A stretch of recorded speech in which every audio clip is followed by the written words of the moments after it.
Hi friends, ನಮಸ್ತೆ. ಬನ್ನಿ ಇವತ್ತಿನ ವಿಡಿಯೋದಲ್ಲಿ ಒಂದು ಟೇಸ್ಟಿ ಆ್ಯಂಡ್ ಈಸಿ ಆಗಿರುವಂಥ ಬ್ರೇಕ್ಫಾಸ್ಟ್ ರೆಸಿಪಿ ತೋರಿಸ್ಕೊಡ್ತೀನಿ. ಯೂಶ್ವಲ್ ಆಗಿ ನಾವು ಹೆಲ್ದಿಯಾಗಿ ತಿನ್ನಬೇಕು ಅಂದರೆ ವೆಯ್ಟ್ ಲಾಸ್ ಮಾಡಬೇಕು ಅಂದರೆ ಕಾಸ್ಟ್ಲಿ ಆಗಿರೋ ಫುಡ್ ತಿಂದ್ರೇ ಆಗೋದು ಅಂತ ಅಂದ್ಕೊತೀವಿ. ಹಾಗೇನಿಲ್ಲ, ನಮಗೆ ಲೋಕಲಲ್ಲಿ ಸಿಕ್ಕುವಂಥ ಫುಡ್ಸ್ ತಿಂತಾನೆ ಈಸಿಯಾಗಿ ವೆಯ್ಟ್ ಲಾಸು ಇಲ್ಲಾಂದರೆ ಹೆಲ್ದಿಯಾಗಿ ತಿನ್ಬೋದು.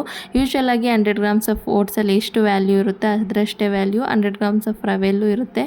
ಫ್ರೀ ಇದ್ದಾಗ ಗೂಗಲಲ್ಲಿ ಚೆಕ್ ಮಾಡಿ ನೋಡಿ. ರವೆ ಯೂಸ್ ಮಾಡಿ ಯಾವ ರೀತಿ ಬ್ರೇಕ್ಫಾಸ್ಟ್ ಮಾಡೋದಂತ ತೋರಿಸ್ಕೊಡ್ತೀನಿ ಬನ್ನಿ.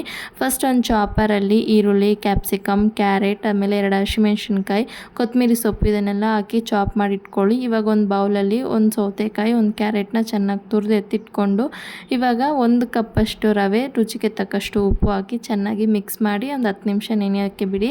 ಇವಾಗ ಇದರಲ್ಲಿ 1/4 ಕಪ್ಪಷ್ಟು ಗೋಧಿ ಹಿಟ್ಟು ಹಾಕಿ ಚೆನ್ನಾಗಿ ಮಿಕ್ಸ್ ಮಾಡಿಬಿಟ್ಟು ರೊಟ್ಟಿ ತಟ್ಟೋ ಥರ ಚೆನ್ನಾಗಿ ತಟ್ಕೊಂಡು 2 ಸೈಡು ಸ್ವಲ್ಪ ಆಯಿಲ್ ಅಪ್ಲೈ ಮಾಡಿ ಬೇಯಿಸಿ ತೊಗೊಂಡ್ರೆ ಟೇಸ್ಟಿಯಾಗಿರುವಂಥ ಸೌತೆಕಾಯಿ ರೊಟ್ಟಿ ಬಂದು ರೆಡಿ ಆಗಿರುತ್ತೆ. ಸೊ ನೀವು ಒಂದು ಸತಿನೂ ಟ್ರೈ ಮಾಡಿಲ್ಲ ಅಂದರೆ ಖಂಡಿತ ಟ್ರೈ ಮಾಡಿ ನೋಡಿ. ಚಟ್ನಿನೇ ಬೇಕಾಗಿರಲ್ಲ, ಹಾಗೆ ತಿನ್ಬೋದು, ತುಂಬ ಚೆನ್ನಾಗಿರುತ್ತೆ. ವಿಡಿಯೋ ಇಷ್ಟ ಆದಲ್ಲಿ ಲೈಕ್ ಮಾಡಿಬಿಟ್ಟು ಚಾನಲ್ನ ಸಬ್ಸ್ಕ್ರೈಬ್ ಮಾಡ್ಕೊಳ್ಳಿ.